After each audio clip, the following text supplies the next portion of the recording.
ربنا لا تجعلنا مع القوم الظالمین، تو ہم اللہ تعالیٰ سے کیا مانگ رہے ہیں؟ پہلے ہم یہ مانگ رہے ہیں کہ یا اللہ تعالیٰ ہمیں ایسا نہ بنا جو خود بھی روکے اور اوروں کو بھی روکے، ہمیں ایسا نہ بنا جو ہمیشہ کسی نہ کسی بہانے سے دین میں کوئی ٹیڑھ ڈھونڈنے کی کوشش کرتا رہے صحیح طریقے سے سمجھنے کے بجائے، ہمیں ایسا نہ بنا کہ ہم ایسی سوسائٹی میں بیٹھے رہیں جن کی یہ حرکتیں ہوتی ہیں اور ہم اپنے آپ کو اس سوسائٹی میں بس کمفرٹیبل کر لیں۔ اسی طرح ہمیں ایسا نہ بنا جو دین کے معاملے میں بس کھیل اور مذاق ہی بنایا ہوا انہوں نے، ان کے ساتھ ہمیں مت کر۔ ربنا لا تجعلنا مع القوم الظالمین،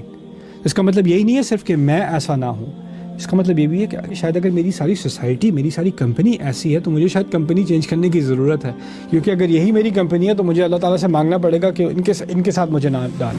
تو اسی لیے اور جگہ پر بھی ہے وَفِيكُمْ سَمَّاعُونَ لَهُمْ وَاللَّهُ عَلِيمٌ بِالظَّالِمِينَ، کچھ لوگ ہیں جو فتنہ کھڑا کر رہے ہیں اور تم بیٹھے ان کی یہ باتیں سنتے ہو اور اللہ ظالموں کو جانتا ہے۔ ظالم اس آیت میں کون ہوئے؟ جو لوگ فتنہ شروع کر رہے ہیں اور جو لوگ فتنے کو بیٹھ کے سنتے رہتے ہیں، جو پیسو کمپنی ہے وہ بھی ظالموں میں شمار ہو گئے۔ تو اس لیے یہاں بھی نا جو لوگ اپنے دین کا مذاق بنائے ہوئے ہیں،